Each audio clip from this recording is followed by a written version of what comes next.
saya pindah ke luar pulau dengan satu pemikiran, yaitu hidup saya akan jauh lebih sulit, lebih susah, dan mungkin hidup saya akan merasa sangat-sangat membosankan. Tetapi beberapa hari tinggal di sana dan hidup saya tidak sesuai dengan apa yang saya sampaikan sebelumnya, dan hidup saya ternyata lebih tenang, lebih hidup, dan juga saya belajar bisa mengenal siapa diri saya.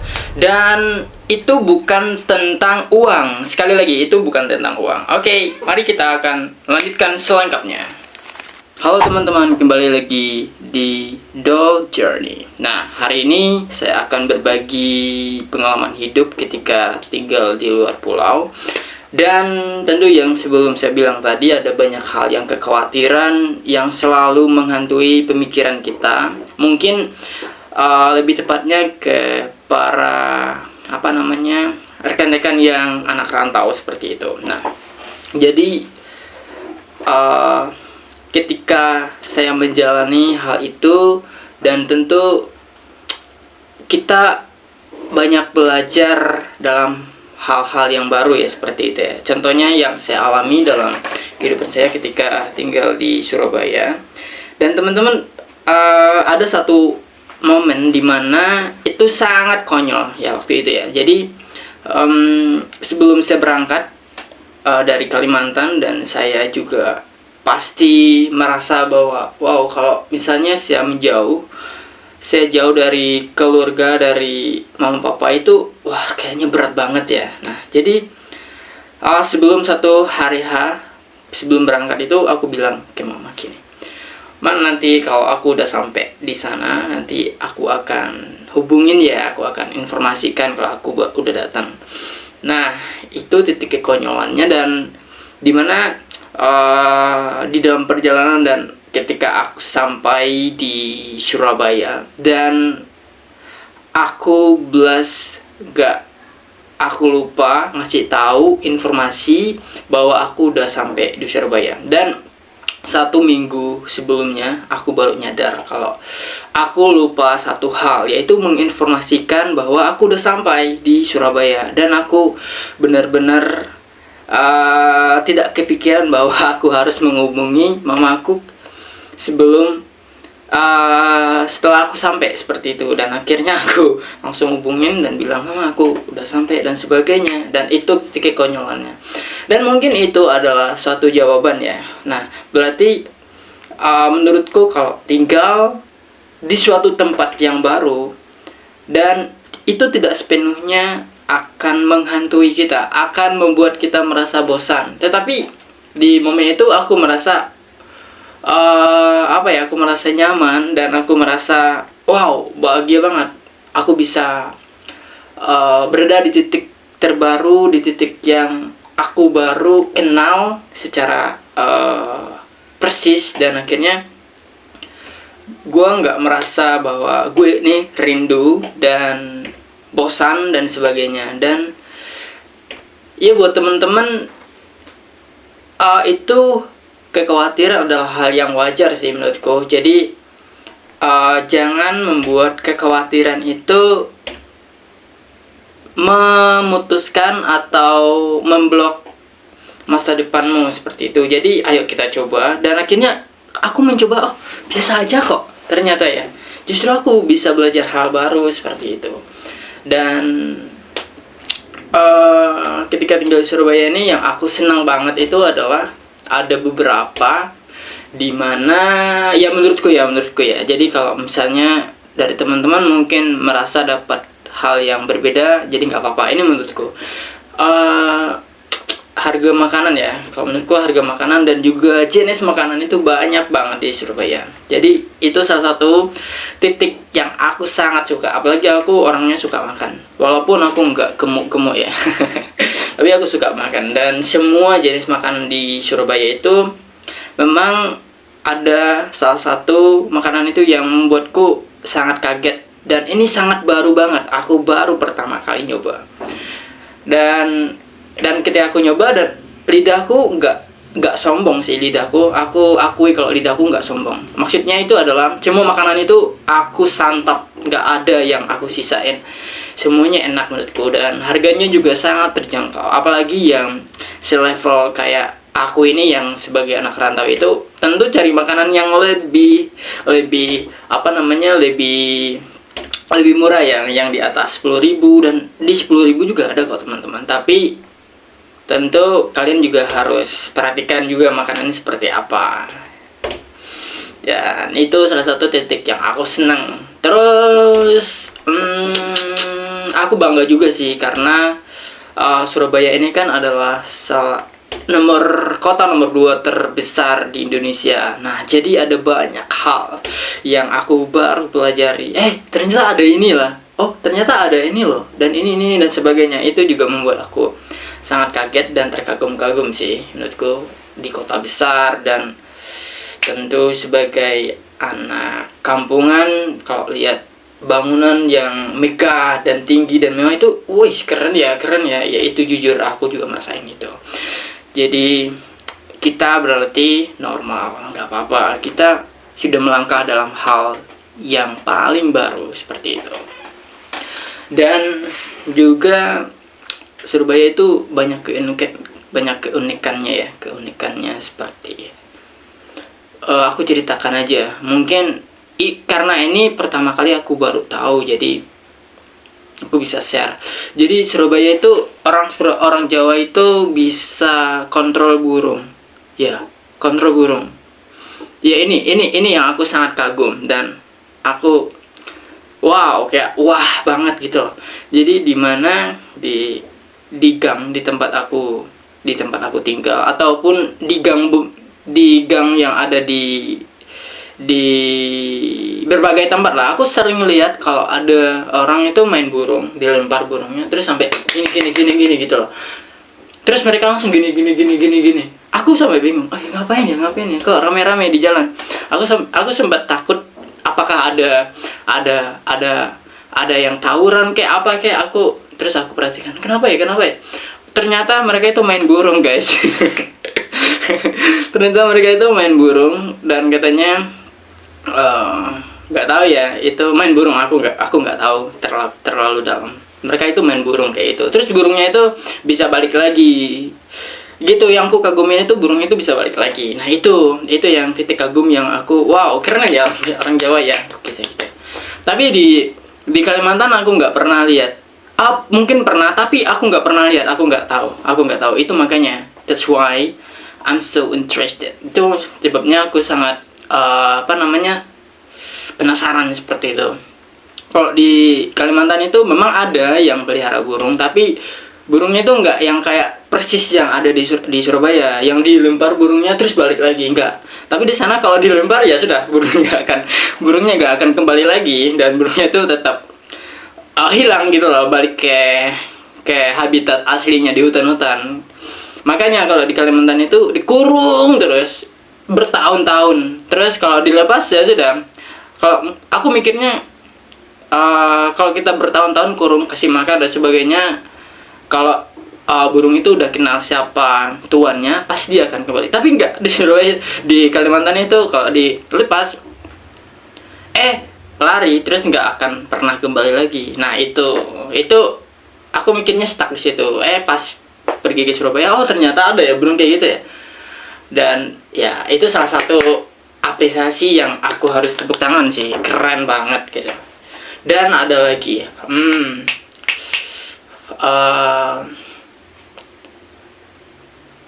oh ya ini juga menurutku ada di ganggu ini kan ada. Di ganggu ini kan selalu ada bapak-bapak yang selalu bawa gerobak, dan itu kadang nasi goreng, kadang bakso ya. Nah, terus kalau di jam 10 malam, aku biasanya baru pulang jam 10 malam atau setengah 11 seperti itu. Dan aku sering dengar bapak-bapak yang bawa gerobak itu, kalau lewat itu mereka ada bunyi, mereka ada suara tertentu yang itu menjadi karakteristiknya dia. Jadi aku juga sangat berpikir, kok suaranya bisa gitu ya? Contoh ya kayak gini. Jadi ada bapak-bapak itu yang selalu bawa nasi goreng atau buat sate lah, sate biasanya sate.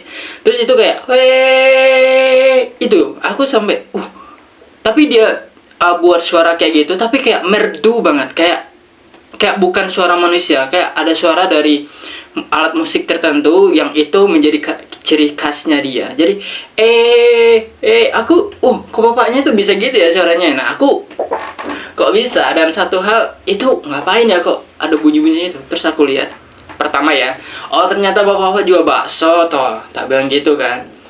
Dan tapi jujur suaranya itu cara dia attract pembeli itu dengan suara yang unik banget. Jadi seperti itu. Wow, kok keren ya gitu ya. Nah, dan jujur sih teman-teman, jadi ada banyak hal yang aku pelajari dan aku baru tahu, dan aku juga pertama kali lihat itu ada di Surabaya. Wow, itu makanya jadi mungkin ini juga buat teman-teman yang punya planning mau kuliah di Surabaya, ataupun mau cari pekerjaan di Surabaya, ataupun mau kayak vacation, holiday seperti itu di Surabaya, ya nggak apa-apa. Jangan mikir bahwa nanti di sana ngapain ya, nanti di sana nanti apa aja sih yang harus kita pelajari dan sebagainya. Itu urusan belakang teman-teman. Nanti itu on the spot, nanti di tempatnya baru kamu pelajari. Sama seperti aku juga waktu itu, jujur ya teman-teman, pas datang ke sini, sebelum aku kesini itu aku berbahasa Indonesia itu sangat sulit. Jadi jujur aku bongkar aja, kalau orang Kalimantan itu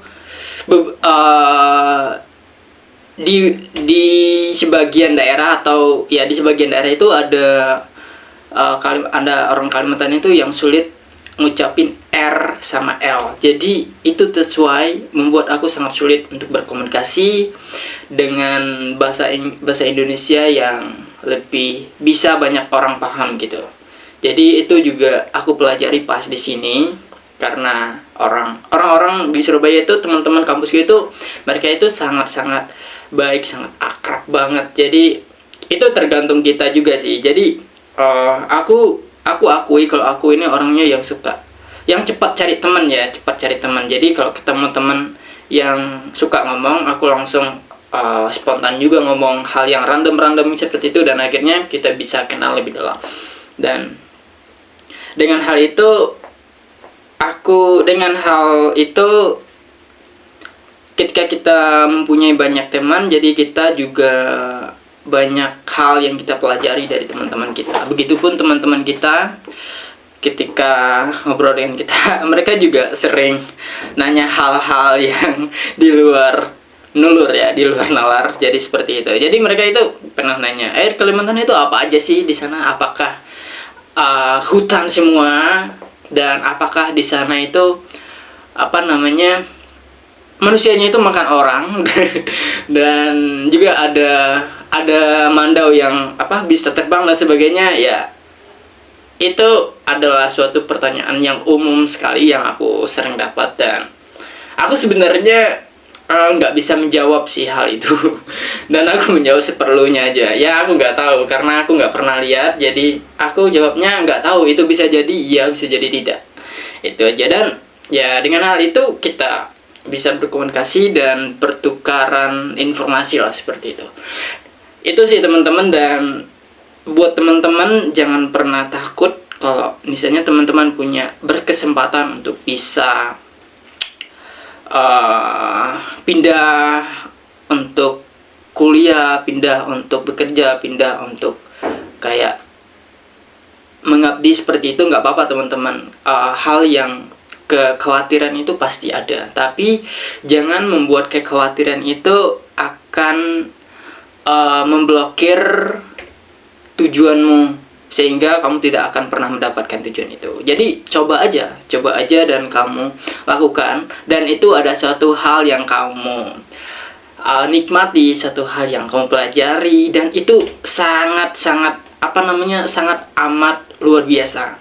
Aku sudah merasakan itu, jadi teman-teman sekarang tahu kan aku sekarang kayak gini, dan aku juga teman-teman ketika tinggal di sini aku banyak belajar bahasa Jawa dan banyak bahasa lah, banyak bahasa enggak lah, bahasa Jawa lah seperti itu aja. Karena kalau ketemu sama teman itu selalu bilang, awakmu iki jenenge sopo, iku lo ojo di entekno gitu lah, matur suwun dan sebagainya. Dan ya jujur sih, itu kembali ke kita lagi. Ada teman-teman yang bertahun-tahun terus nggak pernah bisa ngomong bahasa Jawa, atau nggak pernah, mungkin ngerti tapi nggak pernah ngomong.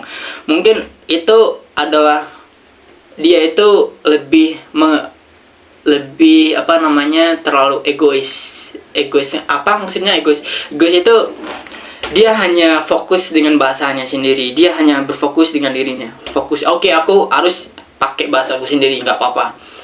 Jadi itu menurutku egois sih. Jadi aku orangnya nggak kayak gitu. Jadi siapapun temen yang aku dekati itu aku coba menggali ketika aku bisa bahasa mereka, dan itu membuat mereka itu kayak senang banget. Wow, si Dol ini kok bisa mau belajar bahasa aku ya, bahasa Jawa ya, dan dia itu juga bakalan seneng berteman dengan kita. Jadi dengan relasi seperti itu, aku akui kita akan banyak belajar, kita akan banyak relasi, dan teman kita juga sama-sama nyaman dengan kita seperti itu ya. Itu aja sih untuk kesempatan hari ini yang bisa aku sharing kepada teman-teman. Jadi teman-teman, lakukan aja, jangan khawatir. Di dalam perjalanan itu ada hal yang indah yang kamu pelajari, dan itu kamu tidak akan pernah dapat di dalam sekolah, tapi kamu mendapat di dalam sebuah journeymu, dan kamu akan menikmati itu, dan itu sangat-sangat luar biasa untuk kamu dapatin. See you, bye-bye.